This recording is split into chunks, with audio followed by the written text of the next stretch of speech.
বিজ্ঞান অগ্রগতির মূলধারক। এটা ভবিষ্যতের পথ দেখায়। এটা সেই চাবি যা দিয়ে বিকাশের দরজা খোলা যায়। নমস্কার, আমার নাম অক্ষয়, আর আমি ইন্টেরিয়ার ডিজাইনিং ইন্ডাস্ট্রির সঙ্গে যুক্ত আছি। গ্রিনপ্লাই গত 30 বছর ধরে অনন্য প্রোডাক্টস উদ্ভাবন করার জন্য সুপরিচিত, আর আজ আমরা এটা এখানে দেখতে আর বুঝতে এসেছি। গ্রিনপ্লাই গ্রিন প্ল্যাটিনাম নামের এক নতুন প্রোডাক্ট লঞ্চ করেছে। তারা দাবি করছেন যে গ্রিন প্ল্যাটিনাম তার প্রতিযোগীদের থেকে দ্বিগুণ ফায়ার রিটার্ডেন্ট আর ওয়াটারপ্রুফ, আর সেই সঙ্গে জিরো এমিশন নির্গত করে। এটা সম্ভব এই কারণে যে এই প্রোডাক্টকে পেন টেকনোলজির সাহায্যে বানানো হয়েছে। আজ কিছু বৈজ্ঞানিক পরীক্ষার মাধ্যমে আমরা গ্রিন প্ল্যাটিনামের এই দাবি সঠিক কিনা তা প্রমাণ করার চেষ্টা করব। তাহলে চলুন যাওয়া যাক তাদের R&D ল্যাবে। আমাদের সঙ্গে আজ রয়েছেন গ্রিনপ্লাই ইন্ডাস্ট্রিজ লিমিটেডের মিস্টার পার্থনাথ বাবু।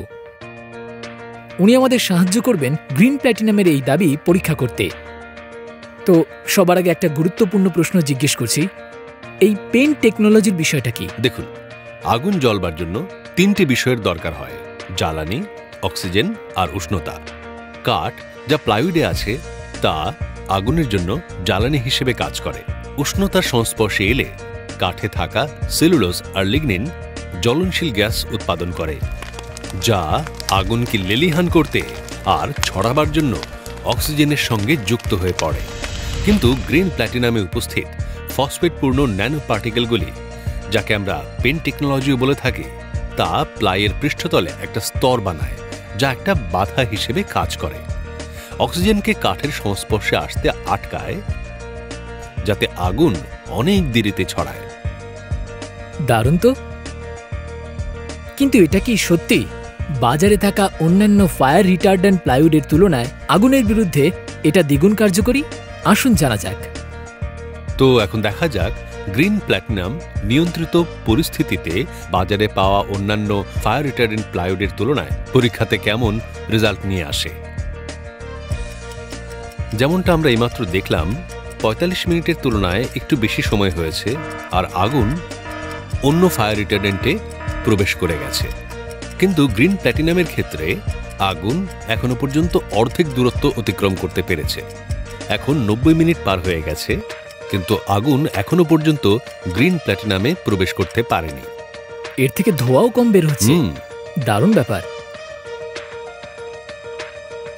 তো এটা তো প্রমাণ হয়ে গেল যে গ্রিন প্ল্যাটিনাম বাজারে উপলব্ধ সমস্ত প্লাইউডের থেকে দ্বিগুণ বেশি কার্যকরী।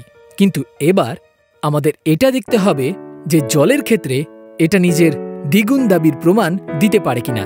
এবার দেখব যে আদৌ গ্রিন প্ল্যাটিনাম ওয়াটারপ্রুফিং এর ক্ষেত্রে দ্বিগুণ কার্যকরী। যদি গ্রিন প্ল্যাটিনামের ক্ষেত্রে আমরা দ্বিগুণের দাবি করে থাকি, তার মানে হলো গ্রিন প্ল্যাটিনামকে 144 ঘন্টা অবধি ফুটন্ত জলের টেস্টের মুখোমুখি হতে হবে। তাহলে আসুন দেখা যাক কি হয়। যখন আমরা গ্রিন প্ল্যাটিনামের একটা টুকরো ফুটন্ত জলে রাখি, চলুন এবার দেখা যাক গ্রিন প্ল্যাটিনাম তার দ্বিগুণ ওয়াটার রেজিস্ট্যান্ট দাবির পরীক্ষায় উত্তীর্ণ হতে পারে কিনা। 144 ঘন্টা ইতিমধ্যে হয়ে গেছে। আমাদের বয়লিং ওয়াটার টেস্টটা দেখি। যেমনটা আমরা দেখতে পাচ্ছি, গ্রিন প্ল্যাটিনামের কোনো লেয়ার এখন অবধি খুলে যায়নি, যেটা দেখায় যে এটি ডাবল বয়লিং ওয়াটারপ্রুফ। চলুন এবার দেখা যাক গ্রিন প্ল্যাটিনাম সত্যিই একটা জিরো এমিশন প্লাইউড কি না। অলরেডি এর জন্য একটা সেটআপ তৈরি করা হয়েছে, যেখানে উনি প্লাইউডে থাকা ফরমালিনগুলো একত্রিত করবেন। আমরা গ্রিন প্ল্যাটিনাম প্লাইউডের ছোট ছোট টুকরোকে টলুইন সলিউশনে ফোটাবো 100 ডিগ্রি টেম্পারেচারে, আর এতে উপস্থিত ভাপকে আমরা ঠান্ডা জলে একত্র করব। ফরমালিন মিশ্রিত এই জলকে এখন আমরা ডিস্টিল ওয়াটারের বিরুদ্ধে চেক করব ইউভি স্পেকট্রোফোটোমিটারের মাধ্যমে। তো প্রথমে আমরা ইউভি স্পেকট্রোফোটোমিটারে ডিস্টিল ওয়াটার রাখবো আর রিডিংটা চেক করি। ডিস্টিল ওয়াটার, যা কিনা সবচেয়ে শুদ্ধ জল হিসেবে মানা হয়, এর অ্যাবসর্বেন্স হচ্ছে 0.0। এর তুলনায় আমাদের ফায়ার রিটার্ডেন্ট প্লাইউডের ফরমালিনের টেস্ট করব আমরা এই ইউভি স্পেকট্রোফোটোমিটারে। এবার দেখা যাক কি রেটিং আসে। আমরা যেটা দেখতে পাচ্ছি, এটা রিডিং হচ্ছে 0.064, যা কিনা একদম জিরোর কাছাকাছি। তার মানে হচ্ছে এটাই যে এটা অনেক পিওর আর অ্যাজ পার কার্ব, যেটা আমাদের আমেরিকান কোম্পানি, যা কিনা পলিউশন দেখে এনভায়রনমেন্টের হিসেবে, এটা সবচেয়ে পিওরেস্ট প্লাইউড, এটা E0 প্লাইউড।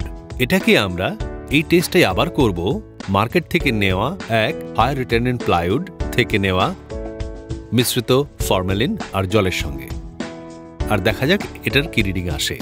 এই স্যাম্পলটার রিডিং হচ্ছে 1.148, যেটা কিনা অনেকটাই বেশি, যা কিনা E1 বা E2 ক্যাটাগরির প্লাইউড। আর একটা বন্ধ ঘরে, একটা ক্লোজ এনভায়রনমেন্টে এটা কিন্তু ভয়ঙ্কর ক্ষতি করতে পারে। তো আমরা এটা দেখতে পাচ্ছি যে আমাদের যে প্লাইউড আছে সেটা E0 ক্যাটাগরির, যেটাকে আমরা E0 এমিশন বলতে পারি। তাহলে আমরা দেখলাম যে গ্রিন প্ল্যাটিনাম নিজের সমস্ত দাবি প্রমাণ করেছে। এটা অন্য প্লাইউডের থেকে দ্বিগুণ বেশি কার্যকরী, তার সঙ্গে এটা জিরো এমিশন প্লাইউডও। গ্রিন প্ল্যাটিনাম এতটাই বিশেষ যে গ্রিনপ্লাই এর সঙ্গে আপনাকে দিচ্ছে 2 টাইমস মানি ব্যাক আর 30 ইয়ার্সের ওয়ারেন্টি। এর থেকে সহজেই অনুমেয় যে ওনারা ওনাদের প্রোডাক্টটা নিয়ে কতটা আশাবাদী। আর এরকম দুর্দান্ত রেজাল্টের পর আমার মনে হয় আপনাদের এই মানি ব্যাকের প্রয়োজনই পড়বে না।